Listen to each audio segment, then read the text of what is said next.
Capítulo 4. Pedro e João ainda estavam falando ao povo quando chegaram alguns sacerdotes, o chefe da guarda do templo e alguns saduceus. Eles ficaram muito aborrecidos porque os dois apóstolos estavam ensinando ao povo que Jesus havia ressuscitado e que isso provava que os mortos vão ressuscitar. Então prenderam os dois e os puseram na cadeia para ficarem lá até o dia seguinte, pois já era muito tarde. Porém, muitas pessoas que ouviram a mensagem creram, e os homens que creram foram mais ou menos 5.000. No dia seguinte, reuniram-se em Jerusalém as autoridades dos judeus, os líderes do povo e os mestres da lei. Nessa reunião estavam também Anás, que era o grande sacerdote, Caifás, João, Alexandre e os outros que eram da família do grande sacerdote.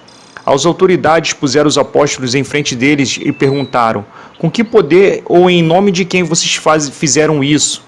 Então Pedro, cheio do Espírito Santo, respondeu: autoridades e líderes do povo, os senhores estão nos perguntando hoje sobre o bem que foi feito a este homem e como ele foi curado. Pois então, os senhores e todo o povo de Israel fiquem sabendo que este homem está aqui completamente curado pelo poder do nome de Jesus Cristo de Nazaré, aquele que os senhores crucificaram e que Deus o ressuscitou. Jesus é aquele de quem as Escrituras Sagradas dizem: a pedra que vocês, os construtores, rejeitaram, veio a ser a mais importante de todas.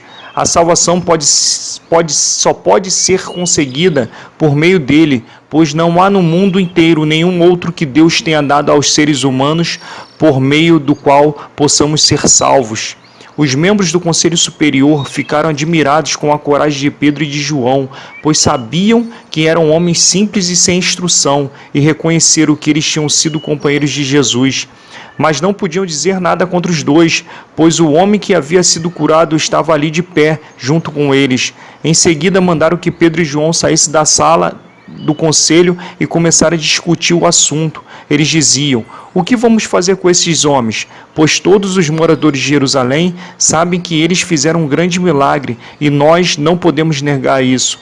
Mas para não deixar que a notícia se espalhe ainda mais entre o povo, vamos ameaçá-los, a fim de que nunca mais fale com ninguém a respeito de Jesus. Então os chamaram e ordenaram duramente que não falasse nem ensinasse nada a respeito de Jesus. Mas Pedro e João responderam: os senhores mesmos julguem diante de Deus. Devemos obedecer aos senhores ou a Deus? Pois não podemos deixar de falar daquilo que temos visto e ouvido.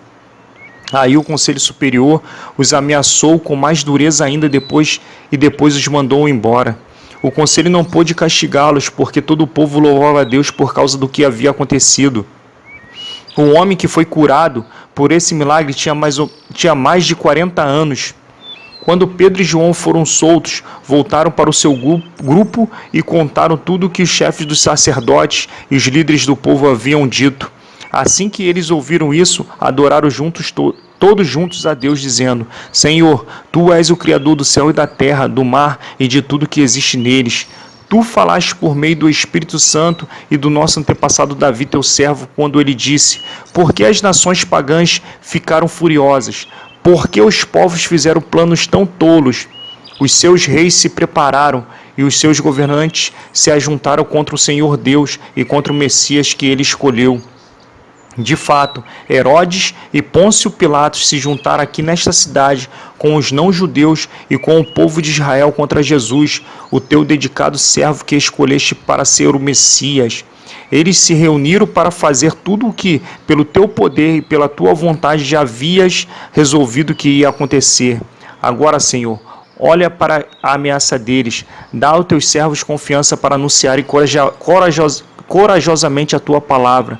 Estende a mão para curar, a fim de que, por meio do teu poder, do nome do teu dedicado servo Jesus, milagres e maravilhas sejam feitos.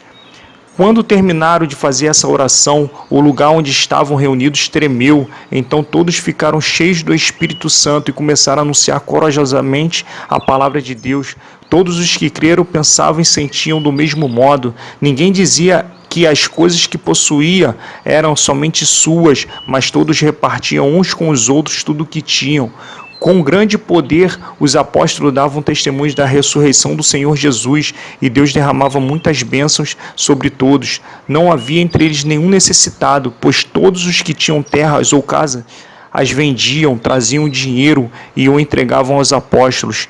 E cada pessoa recebia uma parte de acordo com a sua necessidade. José era levita e havia nascido na ilha de Chipre. Os apóstolos o chamavam de Barnabé, que quer dizer aquele que dá ânimo. Foi assim que José vendeu um terreno dele e entregou o dinheiro aos apóstolos.